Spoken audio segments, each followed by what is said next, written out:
Assalamualaikum warahmatullahi wabarakatuh. Hari ini kita akan belajar mengenai nested class. Beberapa buku mungkin sudah Anda baca.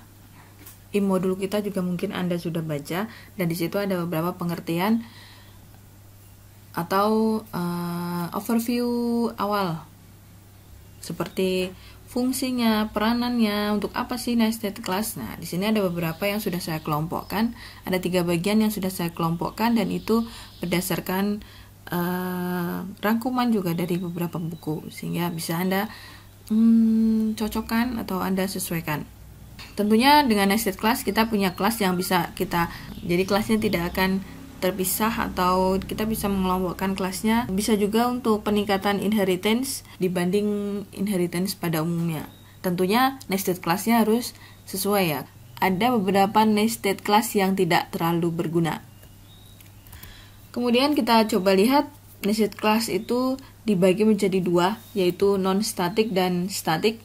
Kemudian dari non-static dan static tadi bisa kita ganti menjadi, kalau yang non-static itu inner class, yang static itu static nested class. Jadi ini namanya saja. Kemudian ada juga nanti member class. Jadi beberapa buku saya gunakan sehingga mungkin Anda akan mengenal beberapa hal baru. Baik, kita coba lihat definisi dari masing-masing nested class ya. Di sini ada static nested class, di mana kita tidak bisa akses ke kelas anggota yang disertakan. Kemudian untuk inner class ini mempunyai akses ke kelas yang disertakan dan beberapa modifier yang perlu kita gunakan. Di sini propertiesnya tentunya tidak boleh statis.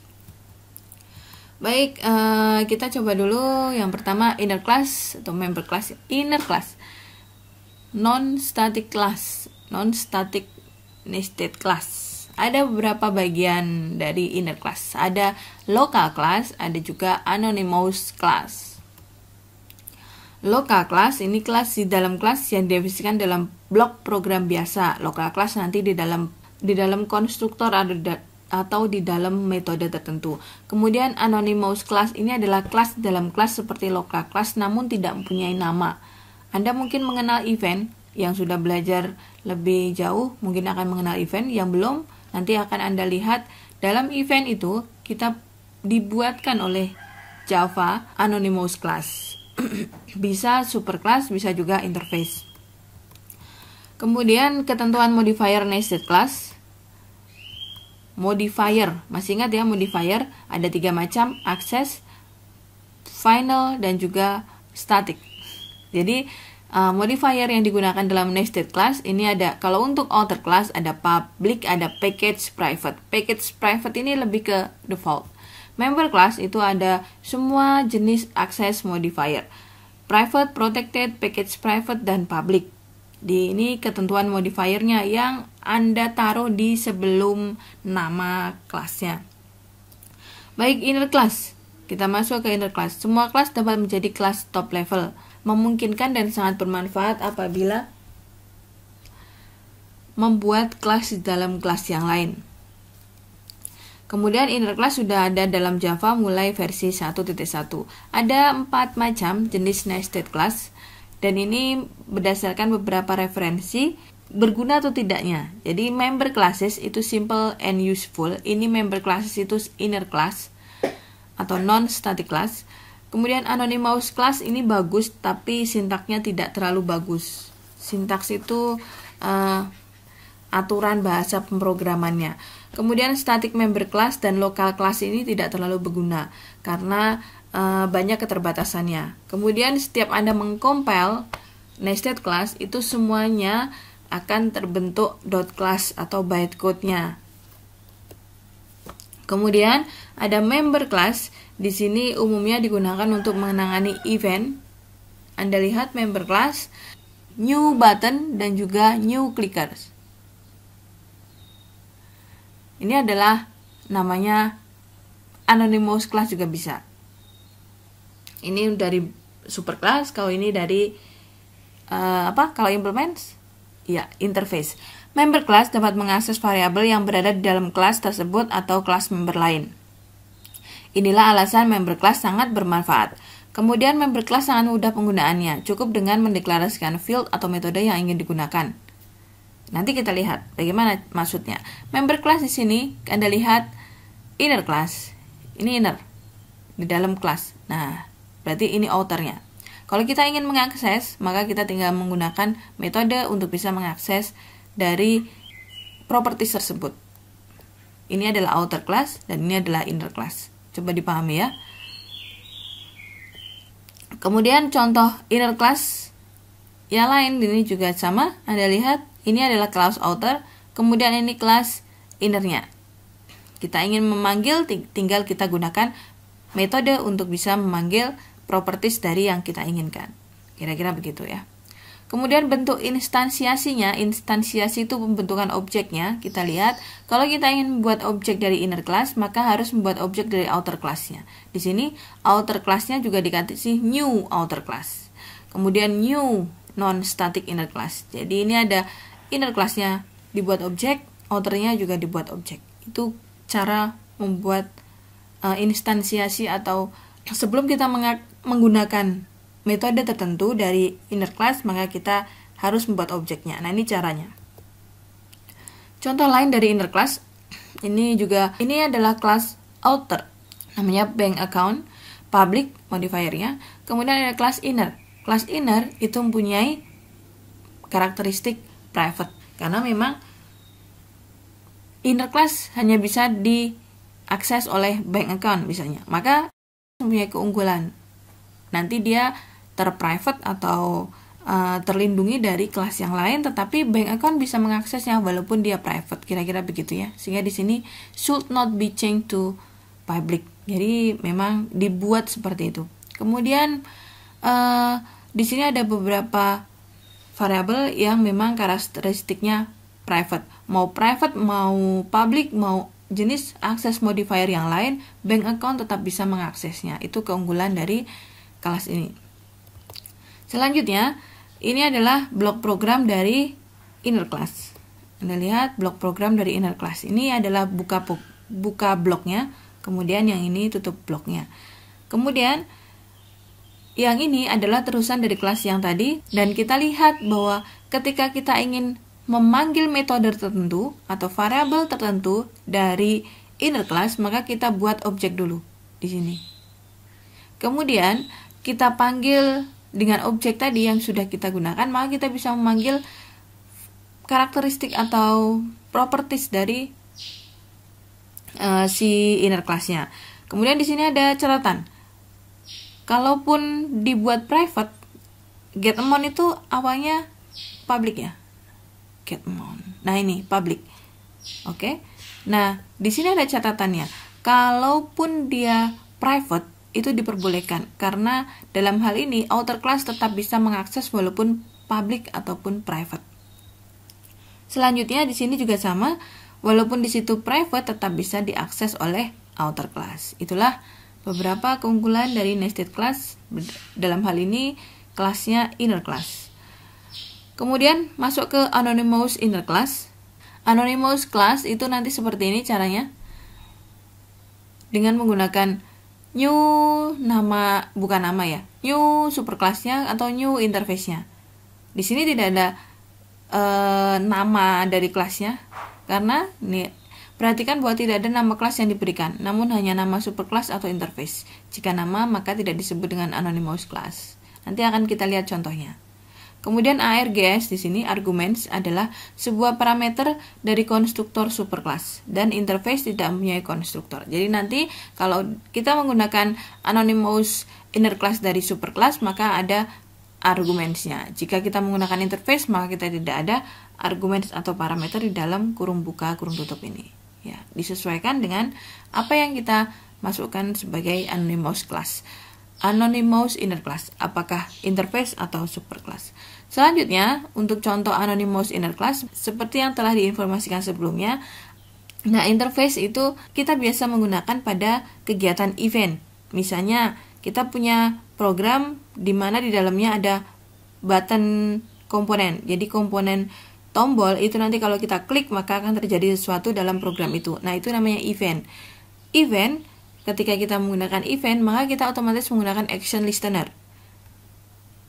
Di sini ada sebuah extend B, itu adalah komponen, kemudian ditambahkan action listener, add action listener, new action listener. Nah, ini adalah namanya anonymous inner class.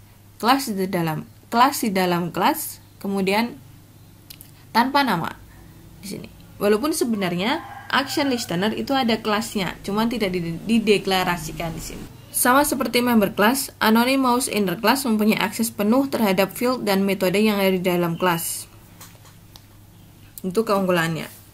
Contoh anonymous inner class, kita lihat di sini ada satu metode. Di sini ada the button, itu berarti komponen sesuatu yang Anda sebut dengan the button. Kemudian ditambahkan action listener, berarti ditambahkan event klik misalnya.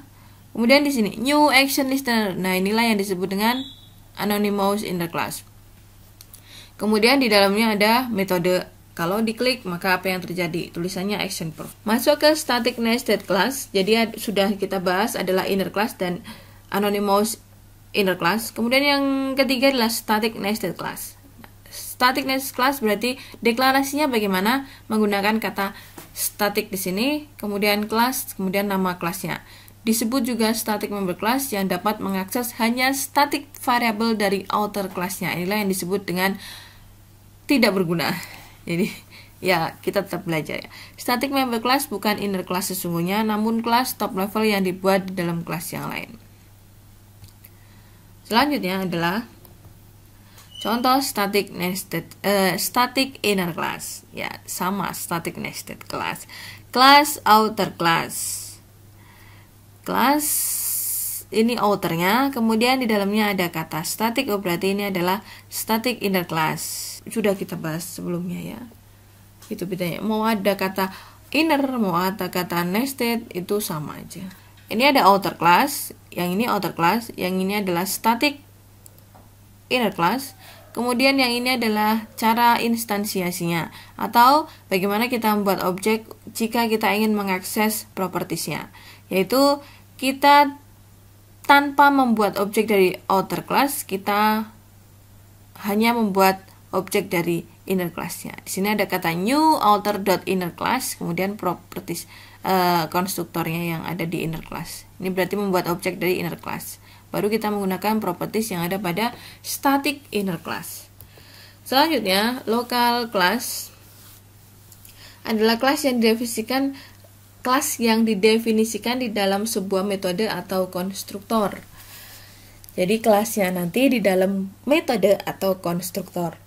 Di sini tidak dapat mengakses variabel dalam metode kecuali deklarasikan final. Dan ini tidak terlalu berguna karena terlalu banyak keterbatasannya. Contoh local class, kita lihat di sini ada satu kelas outer. Kemudian di sini adalah kelas ini adalah konstruktor, Anda lihat ya. Jadi bedanya konstruktor kan hanya tidak ada nama kelasnya, tetapi nama konstruktornya harus persis sama dengan nama kelasnya. Berarti ini konstruktor. Nah, disinilah yang disebut dengan local class. Jadi di dalam konstruktor, boleh di dalam metode. Pada program ini, dia di dalam konstruktor. Kemudian instansiasinya atau pembuat objeknya juga hanya dalam konstruktor tersebut. Di sini new local class 1 dot cetak. Ya, kira-kira begitu.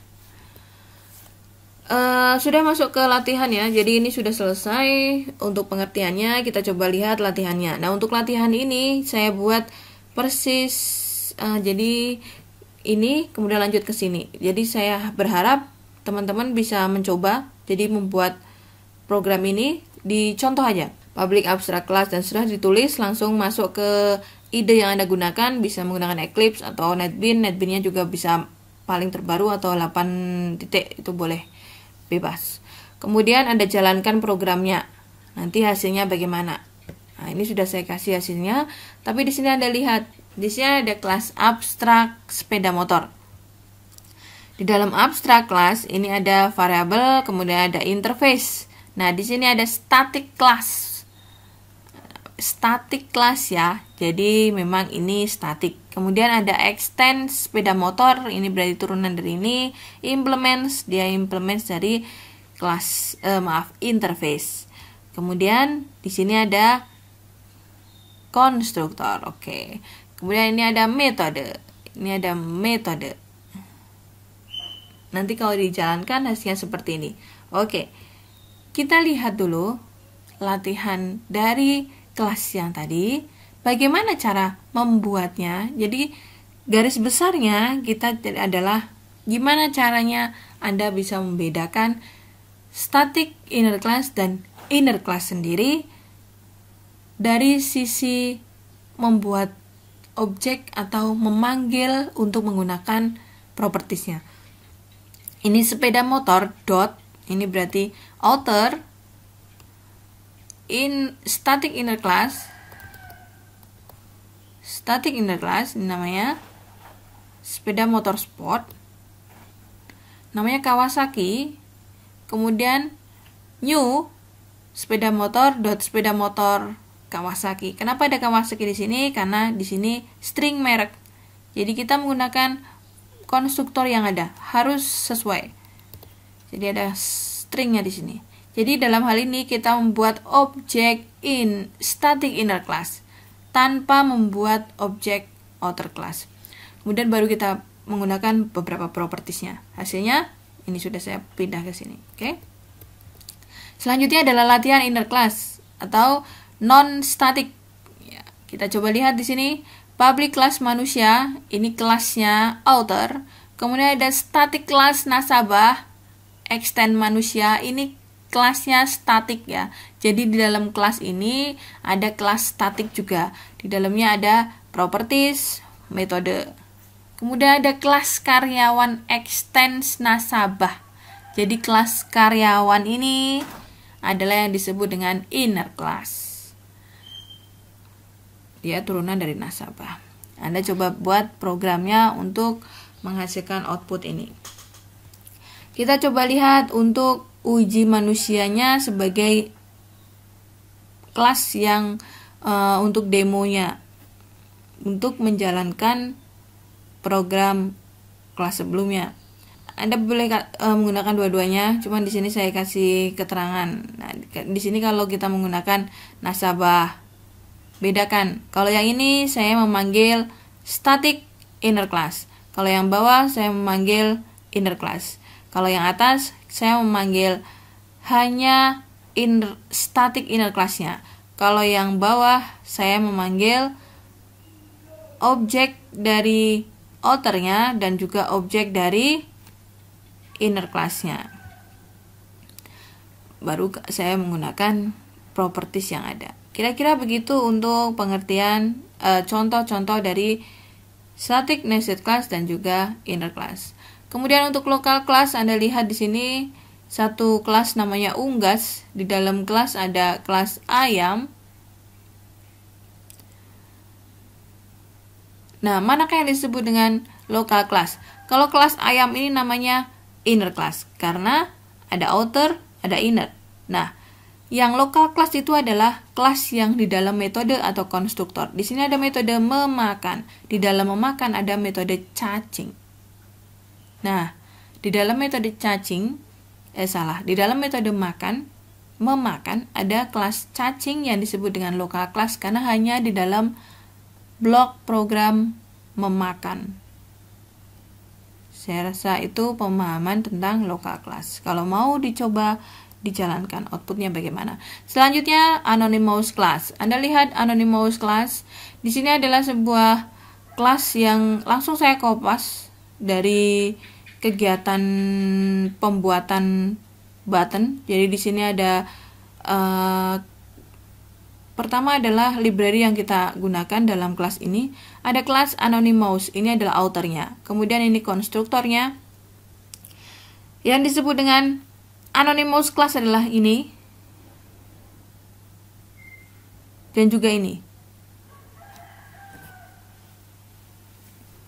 Jadi di sini nggak ada namanya kelas JButton, tapi ada di superclass, yaitu pada java.swing.jbutton tentunya di sini ya. Kemudian di sini ada new action listener. Nah, ini adalah interface. Kalau interface tidak ada properties. Kalau superclass ada properties. Oke, saya rasa itu contoh dari anonymous class. Semoga bermanfaat. Dan apabila ada kekurangan, mohon maaf. Silakan dipelajari lagi. Kalau ada pertanyaan bisa tulis di kolom komentar atau langsung di grup WhatsApp atau langsung japri ke dosen juga bisa.